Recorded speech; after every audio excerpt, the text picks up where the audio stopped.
本集节目由永丰金控冠名赞助，翻转金融，共创美好生活，以新闻开启国际视野，永丰金控与您一同掌握全球脉动。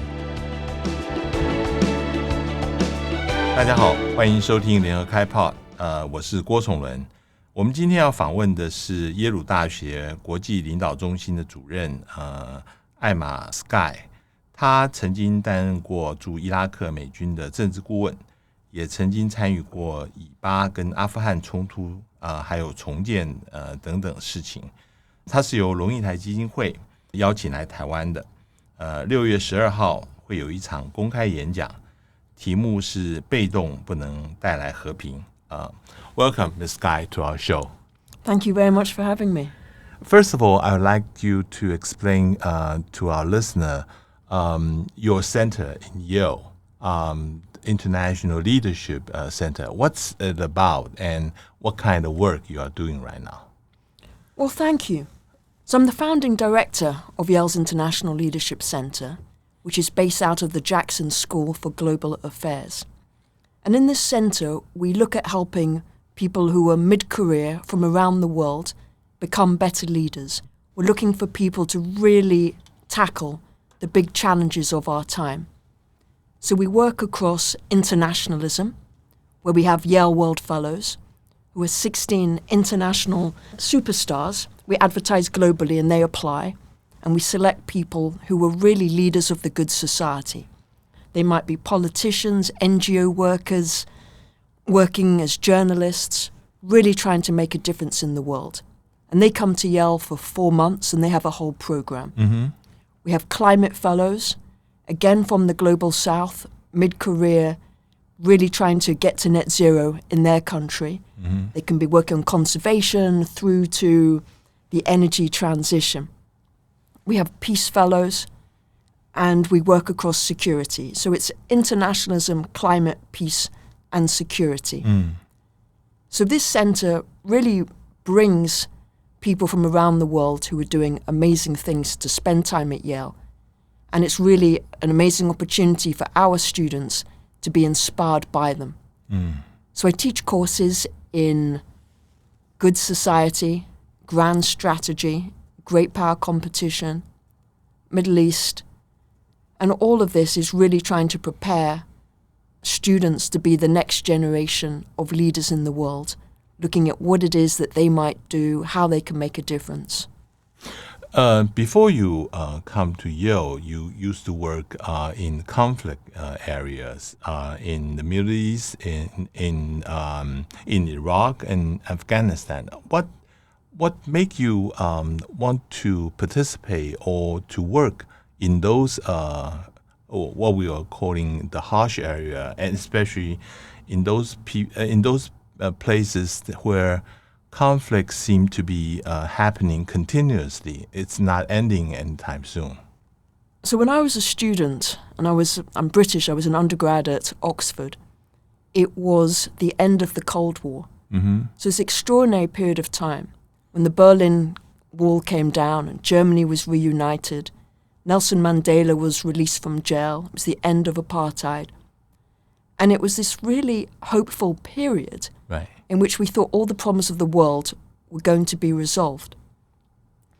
And it also saw the launch of the Middle East peace process. And as a student, you're always looking for, what's my purpose in life? How can I make a difference in the world? And I focused on the Middle East. Mm-hmm. So I changed degree to study Arabic and Hebrew and Middle East politics and Middle East history, and decided to dedicate my life to helping bring about peace between Israelis and Palestinians. So I went out, after graduating, I went out to live in Jerusalem, and it was around the time of the signing of the Oslo Accords in 1993 between Israel and the Palestinians. And I found work helping to build up the institutions of the Palestinian Authority, preparing them for statehood. In that. By the way, did you affiliate with any NGOs or any institutions? I worked for a number of local NGOs before I started working for the British Council out there. Mm-hmm. And the British Council was managing these projects to help prepare the Palestinian institutions for statehood. So all this work of setting up the Palestinian ministries, and also doing people-to-people initiatives between Israelis and Palestinians. And I really believed it was inevitable that the peace process would lead to 2 states for 2 people.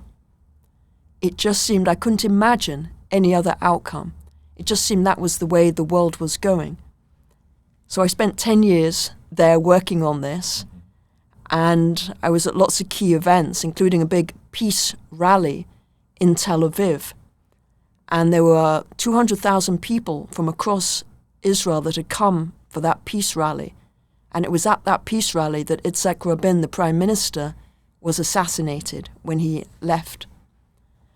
And this was the huge shock for me, because I always believed that all it takes for evil to conquer is for good people to do nothing. I thought, here we all are, we're working really hard to peace. And then some really bad person comes and shot dead the prime minister. And after that, there were all of these terrorist attacks by Hamas and Islamic Jihad, and you had extremism on both sides and killing of civilians on both sides that destroyed a hope for peace of a generation. So that was a big shock for me, but I learned a lot through that experience. And after 9/11 and the mobilization to go to war in Iraq, I was somebody who was very much against the war, but I volunteered to go out there to help Iraqis rebuild their country. So I found myself going from Israel-Palestine with all the things I'd learned there to Iraq. And that was a whole other different experience. As you know, that there's a lot of people against the war in Iraq, especially the reason for launching the war is that Iraqi government is doing the weapon of mass destruction. It turned out there's no evidence at all. So tell us, why do you eventually go, and what do you find over there? And did you ever questioning this kind of military occupation ever been justified in that sense? You know, I was one of those young people who was very, very anti-war. I was more pacifist, so somebody who really objected to the war. But once the decision was taken, I decided that I had useful skills, and I would go to Iraq, I would apologize to Iraqis for the war, tell them that most people in Europe were against the war, and use the skills that I'd developed to help them rebuild their country. So that was my motivation for going. I think you have to separate, is a war a just war, or is the way that you behave just? And I don't think there was justification to go to war. But I think I focused on being, as good a person as I could be in that environment, even though our occupation had little legitimacy. When I started apologizing to Iraqis for the war, people looked at me as if I were crazy. They said, you know what it was like living under Saddam Hussein? And I hadn't thought about that much. I just thought it was wrong to go to war. Saddam had killed hundreds of thousands of Iraqis, and people had really suffered. And I think most Iraqis were very pleased to get rid of Saddam. They had very high expectations of what America was going to bring. And that's where we overpromised and underdelivered. And things went wrong very, very quickly. And within a few months, we started to face an insurgency where people they didn't like people who we'd put out of power, were very angry and wanted to get power back. And we had this whole policy of de-Baathification, which meant that anybody who'd worked for Saddam Hussein, not just at the top level, but even as doctors and teachers, lost their job. So the population started to turn against us. And it was very, very difficult. So initially I'd gone there for 3 months. The British government said, we're only going to be in Iraq for 3 months, and then we hand it back to the Iraqis. So I thought, I'll go for 3 months, do my job, and then come back. But I ended up staying there from 2003 through till end of 2010. it was bad at the beginning, but later on, according to report that after General Petraeus come and then develop a new strategy to work with the local community. Can you explain for us, is that had improved its relationship between the occupation army with the local community? Yes, so that year that you're talking about was 2007. It's a year that we refer to as the surge, because that was the year we brought extra forces in. And at the beginning of the year, it really looked like Iraq was lost. Every day in Baghdad, dead bodies would turn up in the street. And you could tell if they were Sunni or Shia by the way they'd been killed, whether it was by a bullet through the head or by a drill. And so this sectarian civil war that was taking place was horrific. There were no public services. It was really a nightmare situation. And America, or George W. Bush, decided to take a gamble. He thought that if America left now with Iraq in this disastrous situation, it would be disaster for Iraq, for the Middle East, the region, and for the US military. It would be humiliating. So he appointed new generals, General Petraeus and General Odierno, and I came as the political advisor to General Odierno and working very closely with General Petraeus. So the task was to work out why there was so much violence. Who were all these different armed groups? What did they want? And so I was one of those people who were very much focused on trying to understand the violence. Before, America had just referred to them all as the enemy. You thought, that's not how they see themselves. Who are they and what do they want?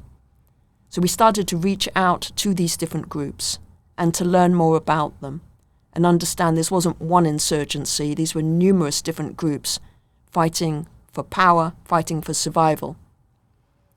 And we came up with a whole different approach. Our approach was to send the troops back out to live among the Iraqi population, to protect the Iraqi people from the insurgents, and at the same time to reach out to the insurgents to see if we could persuade them to give up violence and come into the political process. So when we first launched this strategy, the violence went up and up and up and up as the American troops moved back out to live among Iraqis. And it was very frightening those first few months to think maybe our plan was wrong. But we gave it more time, and after about 6 months, the violence started to come down. And then it came down completely, and we started to see all these armed groups switch sides. They stopped working with Al-Qaeda, they came over to the side of the Americans. So it became known as the Awakening, and groups all across the west of the country, the north of the country, started to switch sides. And the Iraqi military, working with the US military, built up its capability. So it became more competent and it earned the trust of the population. And then the Shia militias started to lose the support of their population base. And within a year, the civil war in Iraq had come to an end. So it's one of the few examples of successful counterinsurgency strategy. And we learnt it the hard way, but in the end, we succeeded in bringing people into the political process. The reason why I want to ask you about the experience in Iraq is exactly because what happened now in the Gaza Strip. The U.S. government had repeatedly warning the Netanyahu government not to repeat the mistake the U.S. had committed in Iraq and in Afghanistan before. What kind of lesson can the Israeli government can learn from, for instance, the period you talk about in Iraq? And what is the best approach nowadays for the conflict between the Israeli and the Hamas right now? I think when Biden said right at the beginning, learn from our mistakes, I think what he was referring to was after 9/11, America went crazy. Right. It couldn't believe it was attacked in this way. the government felt it had failed the population. It had not protected Americans from the terrorists. And so he could understand how the Israeli government felt. And what America had done after 9/11 was launch 2 wars, one in Afghanistan, one in Iraq. And look how they ended. So his warning was, don't lash out. Stop. Think. Don't rush into anything. Unfortunately, the Netanyahu government didn't take that advice. Another important lesson that we took was the need to separate the terrorists from the civilians. That was hugely important for our counterinsurgency strategy. You have to win the hearts and minds of the population and bring them away from the terrorists. And in the way that Israel has conducted the war in Gaza, there's been no separation between the terrorists and the civilians. Now, it's very difficult because it's a very condensed area, and the terrorists live among the civilians. It's also difficult because the terrorists are living underground. But Israel has dropped 2,000-pound bombs on these areas, which cause huge collateral damage. So that's another mistake they've been doing. Also, what we learned in Iraq and Afghanistan was you have to clear an area of the terrorists, you have to hold it to keep it safe, and then you have to build. So our whole strategy was clear, hold, build. Israel is just doing clear. It goes in, clear. Goes to another area, clear. So it's not holding these areas, and Hamas is coming back. Right. Clears the north, goes to the south, Hamas comes back to the north. Right. And it's certainly not building anything. So it's not creating an alternative future for the people of Gaza. It's not saying, don't give support to Hamas. Work with us to help build up a better future. It's not giving it anything like that. So I think the policy that Israel is pursuing is disastrous for the Israeli hostages held in Gaza. It's disastrous for the Palestinian population, who more and more, so many people have been killed. And those who survive, those young kids, they will grow up hating. They'll grow up wanting revenge. There is no optimistic horizon for them. There's no political horizon for them. So I think it's a disastrous approach that Israel is pursuing, its tactics without strategy. I'd like you to talk a little bit about the tension between Taiwan and China these days. I understand you just visit Beijing and then come to Taiwan. What's your perception? What do you hear people talk about here? We are in Taiwan. Are all those a bunch of crazy people wanting independence, or there's something more reasonable that they are thinking that Taiwan should pursue? And vice versa. After you come here, what do you think that Taiwan should see China in that regard? So I'm no expert on China or Taiwan. It's my second visit to both China and Taiwan. And when I went to China the first time was 2016. First time I visited, I thought, okay, I visited China, tick the box. I don't think I'm going to go back again. And this time I was invited back by Peking University to give a talk. And I went and had a completely different experience. I found people were excited to see foreigners. After COVID, after the rising tensions between America and China, there'd been little people-to-people interaction. So I gave a talk. The book I wrote on Iraq is translated into Chinese. And so I turn up to give this talk, and there's lots of people with the book. And they're Chinese students who are learning Arabic or learning Hebrew, and they've got lots of good questions. So I felt really surprised by the quality of the students and the questions they asked. So that was very nice. I was surprised that the sky in Beijing is bright blue. They have done tremendous work on dealing with air pollution and on cleaning their water. I could also see all of these green number plates on cars. So these are electric vehicles. They've got electric vehicles all over the place. Even half the blue number plates are electric vehicles. And this, for me, was really great to see. It's great to see the policies of cleaning the air, improving the water, moving to electric vehicles, and lots of people on bicycles. And there was no litter, no trash at all. So every evening I would go out for dinners with people who I never met before. Some were academics, some were members of the CCP, others not. And have conversations, and people wanted to discuss, like people anywhere, who's going to win the election in America?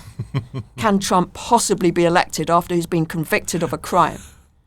And so this could be a conversation could have anywhere. People were interested in that. They were interested in talking about Gaza, interested in talking about Ukraine. And then I would bring up Taiwan. And it wasn't the first topic of conversation for them at all, which I found interesting. Interesting. You know, I'm a Brit living in America, and Brits always ask me, what do the Americans think of Britain? I have to say, well, they're not thinking about you that much. And I felt, you know, when I asked questions in China about Taiwan, I had some interesting responses. Somebody said, look at these recent tensions. The Chinese stock market nosedived. People were very worried. The Taiwan stock market, it rallied. So people in Taiwan don't think there'll be war, and people in China think it'll be disaster if there's war. So that sense that nobody wins from war. It would be disaster for everyone and a disaster for the global economy. So that helped me see things differently.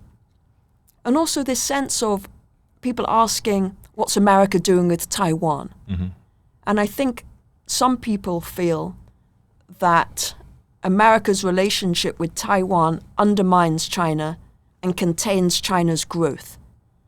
So they tried to help me understand that perhaps the CCP feels humiliated or threatened by America's support for Taiwan.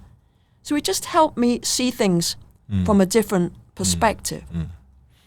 So coming to Taiwan, I've been in Taiwan 2 days now, and it's also my second visit. And of course, people here talk about China and the mainland a lot, much more than I heard when I was in China.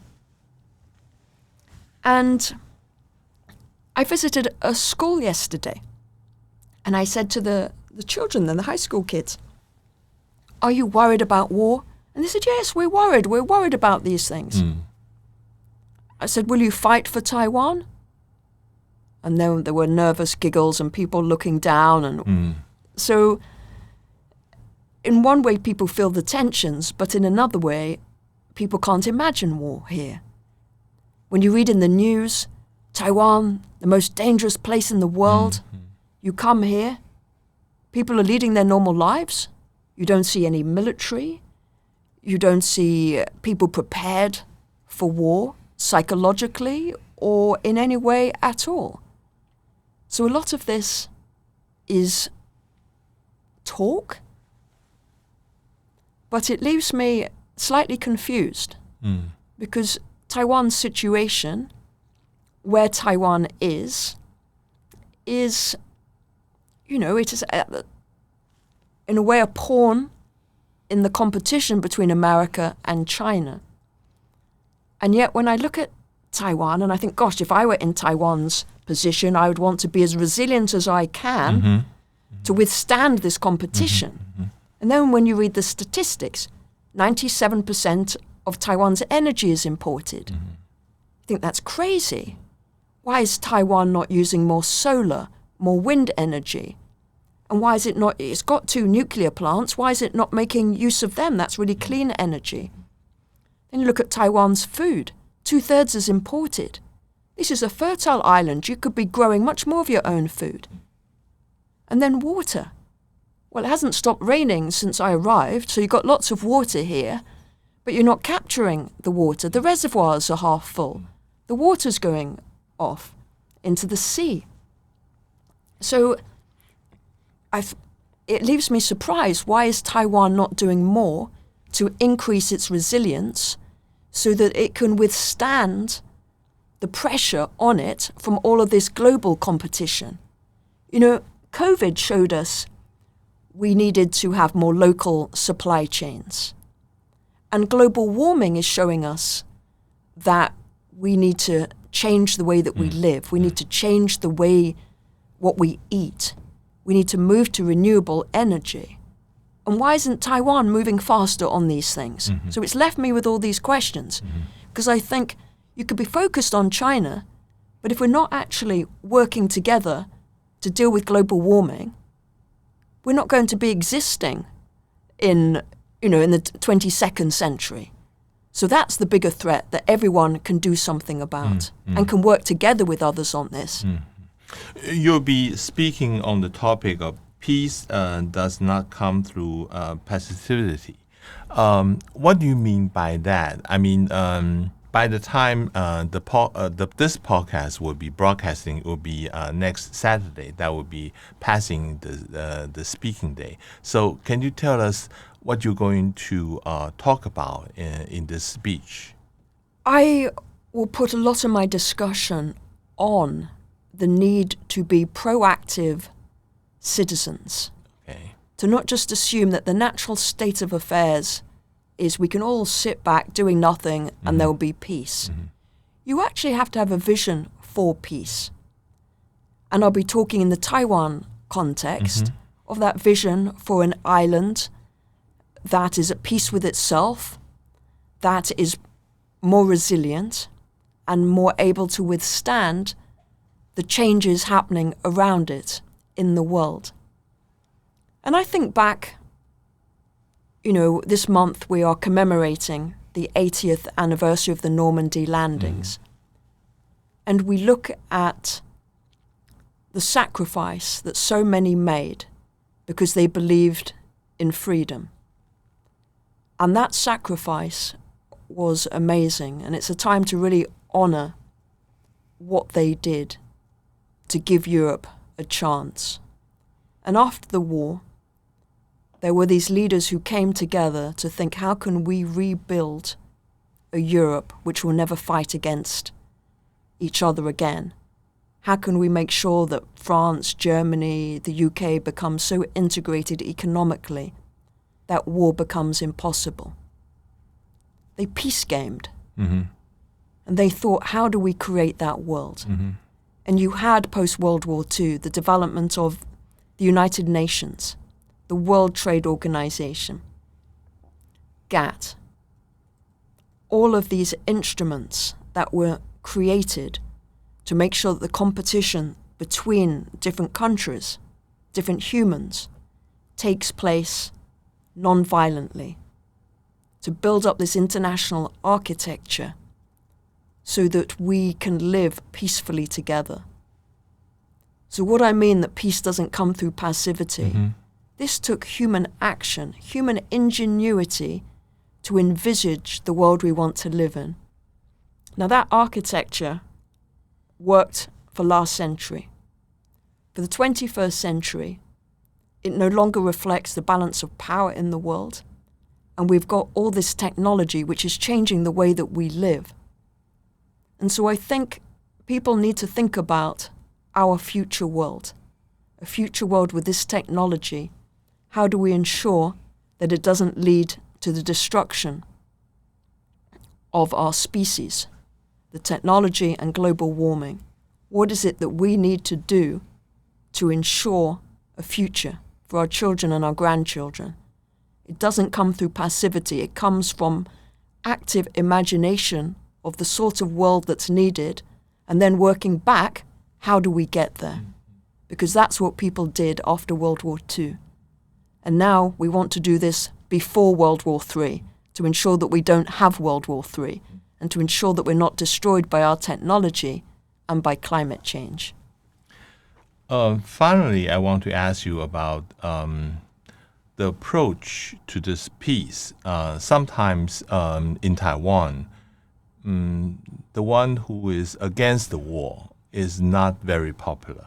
sometimes it's even a moral issue for people criticizing them, how you are not patriotic, you are against the war. What do you say to that kind of opinion? I think in the Taiwan context, peace is associated with appeasement and surrender, Right. which is not really what peace is about. And I think when you look at the future of Taiwan, you want to look at an island that is flourishing, that is resilient, that has strong social cohesion, has patriotic young people who want to serve the country, who love the country, and prepared not just to take everything for granted. Mm-hmm. And in a way, this is peace gaming. And you might not want to call it peace gaming, you might want to give it another name. But it is about creating a resilient society, a robust society that is able to cope with all the challenges of the 21st century. And if Taiwan does this well, Taiwan could be a model for the world. People could look at Taiwan and think, look, it's got to net zero, it's got strong social cohesion, it's got a vibrant society. That's a great model for the world. A country that imports all its energy, food and water is not a good model. So how to become a better model? It's not just about having elections. That's not enough for the 21st century. It's having policies that deliver for what's required for the 21st century. And we don't know yet which system of government produces those better policies. We know that in the 20th century, it was democracies that produced more prosperity and security for their people. But for the 21st century, which system is going to be able to provide clean environment, to get to net zero, to provide jobs for its young people, to provide an optimistic future for them? We don't know yet. And I think Taiwan, I challenge you all here in Taiwan to look at what's the optimistic future and how to get there, because there's so much agency that individuals have, and there's so much that was within Taiwan's power to make a difference on this island and to show the rest of the world, here we've got a green island. It's not just the green island offshore, but Taiwan is a green island.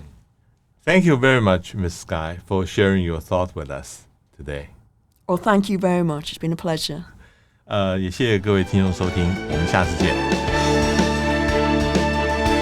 上网搜寻 VIP.udn.com 到联合报数位版看更多精彩的报道。